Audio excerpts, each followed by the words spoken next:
fofinho essa imagem que eu escolhi aqui do Up, Altas Aventuras. Vocês começaram... Olha lá, Up, Altas Aventuras. É muito linda, é muito fofa essa cena, né? Então, mas o que essa cena tem a ver com Roma Antiga? Que em 455 a.C. foi aprovada uma lei muito importante chamada de Lei da Canuleia, que permitiu o casamento entre patrícios e plebeus. Olha, diferente das outras sociedades que a gente tinha estudado, em que uma pessoa não poderia casar com uma pessoa de uma outra camada social, a partir da Lei da Canuleia foi permitido que os plebeus casassem com os patrícios. Sim, Pro, mas por que isso? Por que eles queriam se casar? Por causa do amor? Não. Haviam muitos plebeus enriquecidos, tá? E famílias patrícias que se interessavam por esse enriquecimento dos plebeus através dos comércios também. Então, esses casamentos, eles foram baseados em acordos, né? E, obviamente, que um patrício só se aceitava casar com um plebeu se fosse um plebeu muito enriquecido. Só que isso é importante, porque vai fazer com que alguns plebeus estejam em um outro patamar, vamos assim dizer, dentro da sociedade romana. E essa permissão do casamento retirava essa diferença de classes, em que um grupo é de um grupo e o outro grupo é de outro grupo. Então, a Lei da Canuleia também foi uma conquista dos plebeus, né? A permissão que eles se casassem com os patrícios. Ah, Pro, mas eu não ia ficar tão feliz assim só porque me deixaram casar com um grupo que nem queria que eu fosse.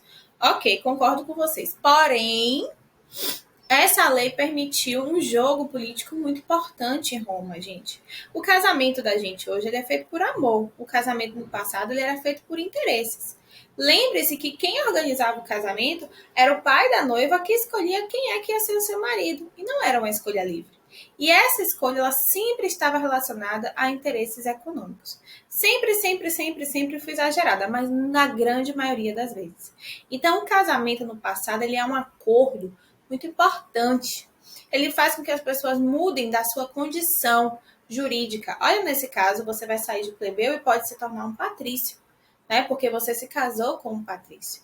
Então, esse processo do casamento, ele também vai mudar um pouquinho a estrutura social de Roma. Ela não vai ser tão rígida como era no período da monarquia. Ela vai permitir uma mobilidade, mas é uma mobilidade muito grande? Não. É uma mobilidade muito pequena, só a partir das relações de casamentos, certo? E aí, por último e não menos importante, tem uma lei que é chamada Lei Licínia Sexta, tá? Essa Lei Licínia Sexta, ela é importante porque ela vai fazer com que, primeiro, vai permitir com que os plebeus tenham acesso a todas as magistraturas do Senado, inclusive se tornarem cônsules. Então, a partir da Lei Licínia Sexta, os plebeus poderiam ser censores, prestores, questores, acho que esqueci de algum, cônsul, tá? Mas você não falou que esses cargos só eram dos patrícios? Sim.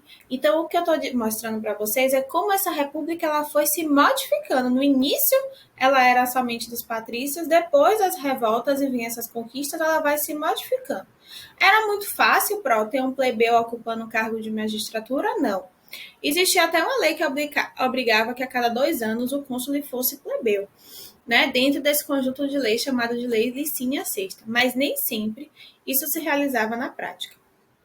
E essa lei também foi importante porque ela aboliu a escravidão por dívidas, que era uma situação que afetava muitos plebeus, né? Então, assim, o fato dos plebeus não serem mais escravos, ou seja, romanos não escravizavam mais romanos por causa de dívida, fez com que acalmasse muito os ânimos dos plebeus.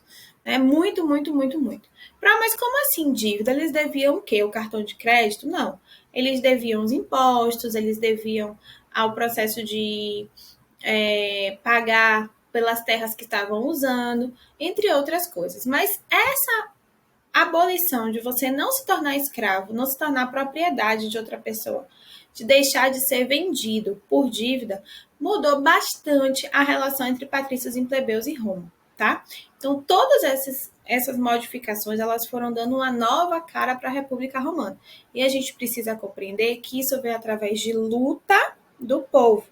E que, embora isso não fosse colocado em prática 100%, a garantia disso já reforça o quanto o povo lutando e se mobilizando é importante para conquistar as coisas.